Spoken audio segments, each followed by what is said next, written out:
Welcome to AD Dictation. Subscribe the channel and hit the bell icon for latest update. On this pandemic situation, stay home, stay safe and keep practice. Start. Sir, several questions raised regarding the Defense Ministry and the External Affairs and Irrigation Ministries have been clarified by my colleagues from those ministries. My task therefore has been simplified to that extent. Before I go to the questions, financial and economic raised by several honorable members, I should like to clarify one or two points which are more administrative than economic or financial. One of them was raised by my honorable friend. He raised the question about the recruitment by the Assistant Superintendents, Departmental Competitive Examination, and particularly about the examination held in 1960. He said that about Rs 6 lakhs were spent for the 1960 examination, and later it was declared that no vacancies were available. He therefore suggested that a definite procedure should be there and the examination should be held according to the vacancies declared in advance, and all persons who have qualified in the examination should be eligible for promotion or for appointment. Para. Sir, I do not know whether the honorable member knows how these vacancies are filled.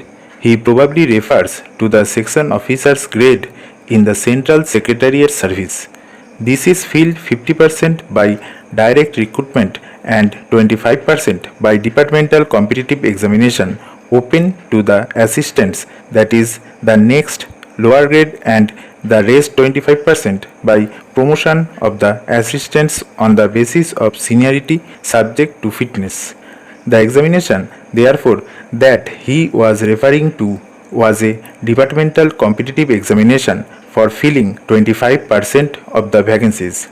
It takes about 1 year for the Union Public Service Commission to declare the result of the examination from the time they take up the question of the examination. It is not therefore possible to declare the number of vacancies to be filled in from the very beginning. To declare them just when the results are out is more realistic, and that is what is done. Sir, if the examination is treated as qualifying examination, the number of persons who will thus become eligible for appointment will be quite unrelated to the number of vacancies to be filled in, and then the very situation which the honorable member wishes to avoid would arise. It would not then be possible to hold any of the examinations at regular intervals, and promotions against this quota would become very fitful. Para. The honorable member also suggested that the rules for recruitment and promotion etc. should be uniform for all ministries, whether participating in the Central Secretariat Service scheme or not. It must be, and this is so, except for the Ministry of External Affairs and the Railways. These have different rules, but these rules are very much similar and there is not much difference. But because these persons are recruited for different purposes and by different agencies, they are separate. Therefore, his purpose in saying that there should be uniformity is almost carried out.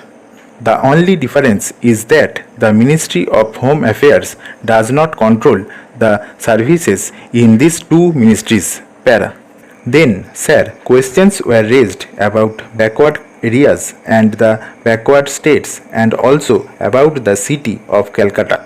If the budget is properly scrutinized, it would be found that assistance is provided for the states, particularly the backward states, and the Finance Commission, which assesses the overall requirements of the states, takes this into consideration and makes its recommendations, which are carried out every time the Finance Commission's recommendations are received, and they are received periodically according to the Constitution.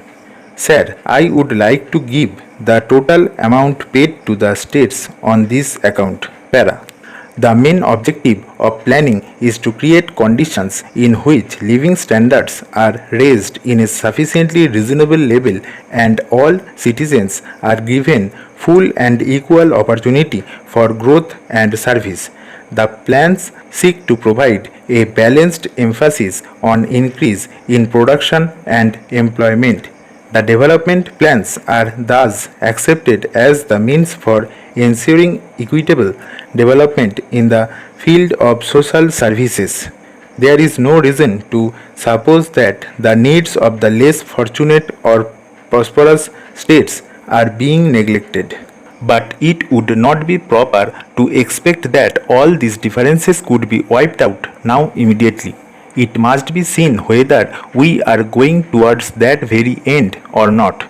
We are deliberately going towards that end, and we hope and trust that in course of time these inequalities would be wiped out. If not completely wiped out, at any rate they would be lessened.